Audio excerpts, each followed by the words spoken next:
नमस्कार दोस्तों, इस वीडियो में हम मध्य प्रदेश के सागर संभाग के सागर जिले के बारे में पढ़ेंगे।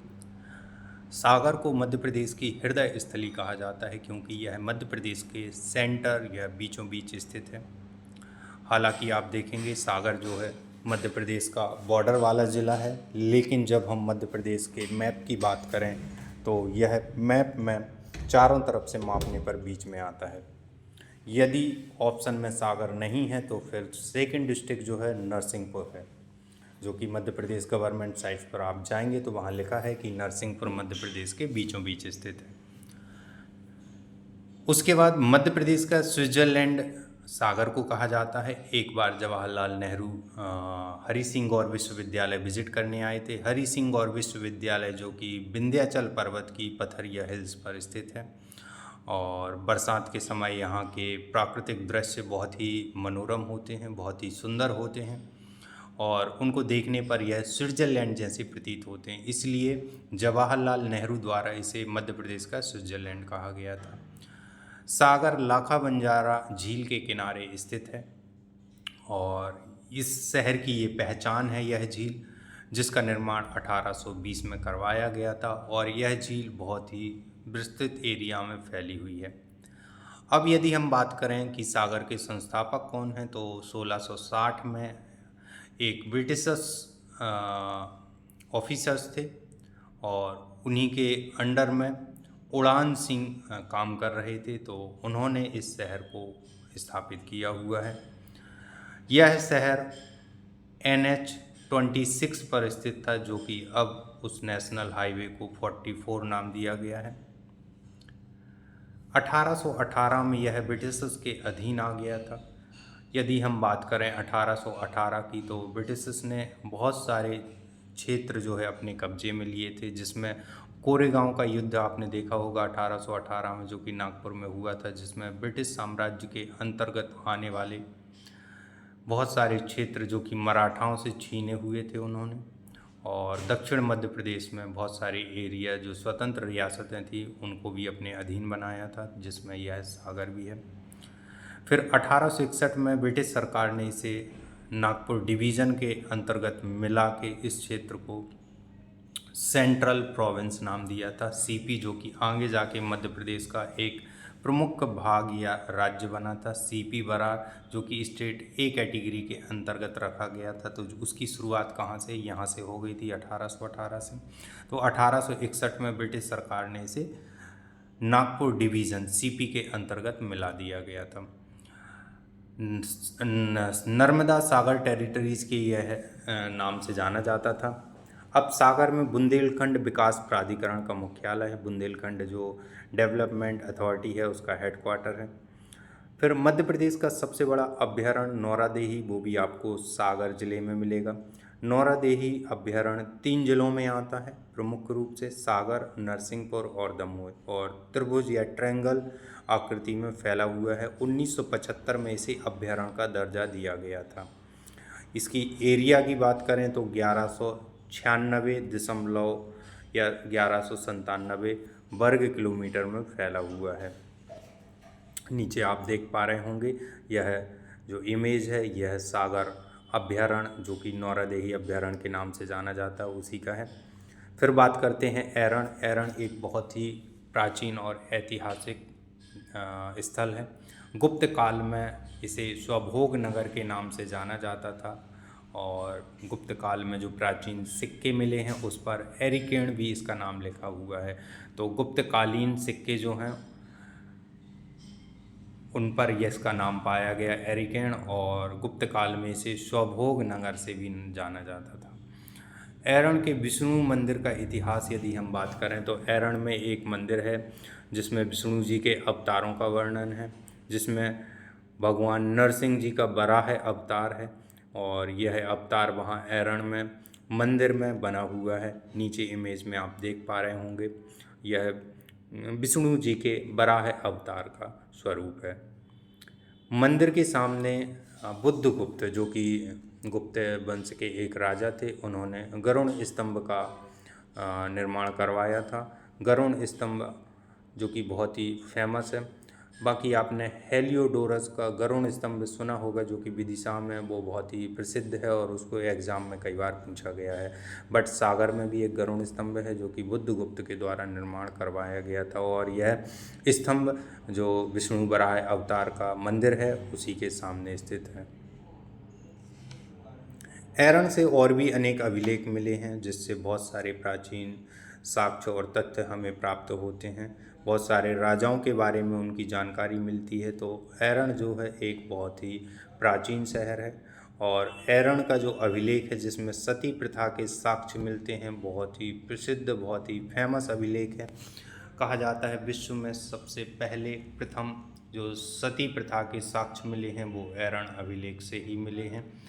ऐरण अभिलेखों जो कि 510 ईस्वी का माना जाता है, और इसे भानुगुप्त का अभिलेख भी बोलते हैं। बोला जाता है कि एक बार भानुगुप्त का युद्ध किसी दूसरे राज्य से हुआ था, जिसमें भानुगुप्त के सेनापति गोपराज या भोजराज, ज़्यादातर जगह पर गोपराज मिलता है, यदि भोजराज मिले तो वो भी वही है।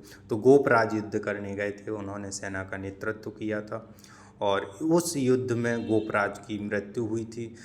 मृत्यु के बाद गोपराज के साथ उनकी पत्नी को भी उसी चिता पर जलाया गया था। तो यह संभवतः पहला जो सती प्रथा का साक्ष्य है वो मिला था, और वो ऐरण में मिला था।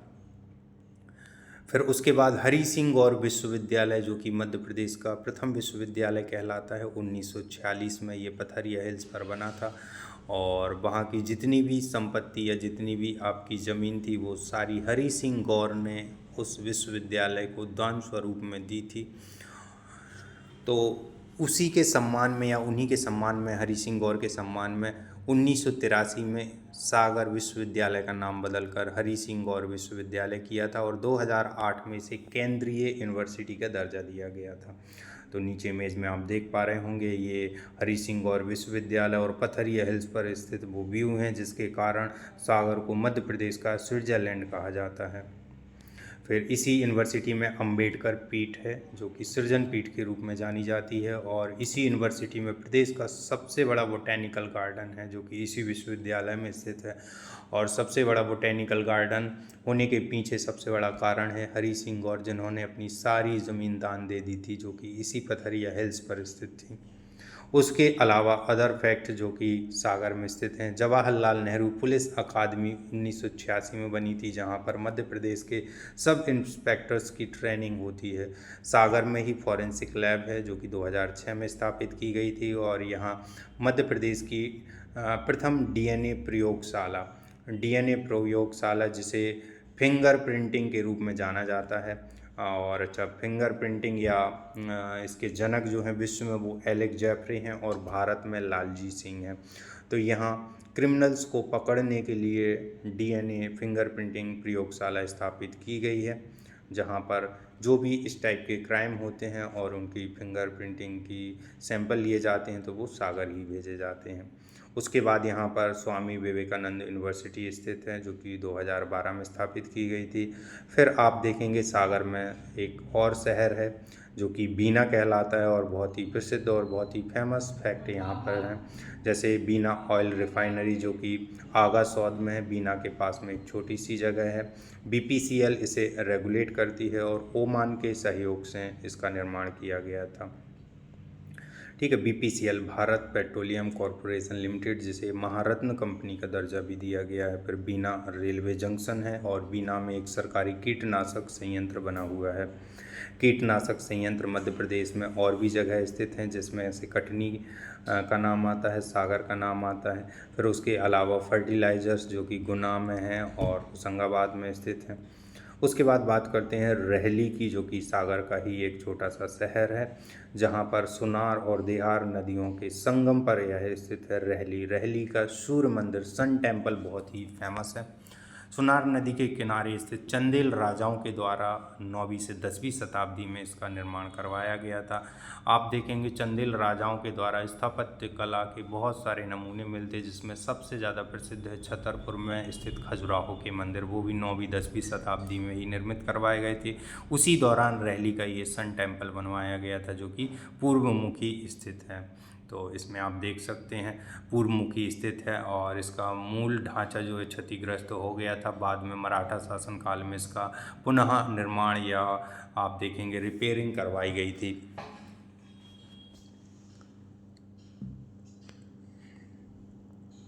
और इस मंदिर के अंदर जो भी भीतरी दीवारें हैं और बाहरी दीवारें, उन पर लगभग 28 प्रतिमाएं बनवाई गई हैं। तो ये आप देख सकते हैं। उसके बाद ये मंदिर है सन टेम्पल रहली का, जो कि सूर्य मंदिर के नाम से जाना जाता है और इसका निर्माण चंदेल राजाओं ने करवाया था। फिर रहली में रहली का मेला लगता है, रहली का किला स्थित है। तो इस टाइप के फैक्ट बहुत ही कम पूछे जाते हैं कि रहली का किला कहाँ है, क्योंकि उस नाम से ही है। अब इस टाइप के किलों में क्या फैक्ट पूछे जाते हैं कि कौन से राजाओं ने इसका निर्माण करवाया था, कौन से राजाओं के द्वारा यहाँ पर शासन किया गया है। तो 14वीं शताब्दी में इसका निर्माण अहीर राजाओं के द्वारा करवाया गया था और अहीरों से यह फिर किला गौड़ों के अधीन पहुँच गया। फिर सत्ता का परिवर्तन लगातार जारी रहा और इसी क्रम में छत्रसाल ने भी इस किले पर शासन किया हुआ है। छत्रसाल जो कि बहुत ही महान शासक थे, राजा छत्रसाल, जिन्होंने औरंगजेब से विद्रोह करके राजा की उपाधि धारण की थी।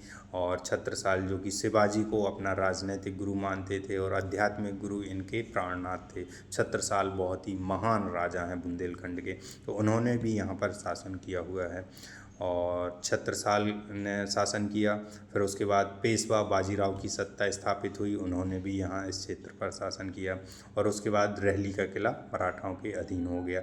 आपने देखा होगा छत्रसाल के समय उनकी बेटी जो थी मस्तानी, उनके समय मुग़लों ने आक्रमण किया था और मस्तानी ने पेशवा बाजीराव द्वितीय से मदद मांगी थी। उसके बाद जो है यह क्षेत्र मराठाओं के अधीन हो गया था। और 1818 में रहली का किला मराठा सत्ता में आने के बाद रानी लक्ष्मीबाई, आपने नाम सुना होगा, उन्होंने भी यहाँ पर शासन किया हुआ है। और उसके बाद यह किला अंग्रेज़ों के अधीन आ गया। तो रहली का किला जो कि बहुत ही प्रसिद्ध है, इसको आप देखें और इसके इतिहास को जानें। यहाँ पर अनेक राजाओं ने शासन किया है, जैसे कि हमने देखा हुआ है, जिसमें आपके चंदेल हो गए, गोंड हो गए, है ना, छत्रसाल या बुंदेला राजा हो गए, है ना, रानी लक्ष्मीबाई ने भी कुछ समय तक यहाँ पर शासन किया और उसके बाद अंग्रेज़ों के अधीन पहुँच गया था 1818 में।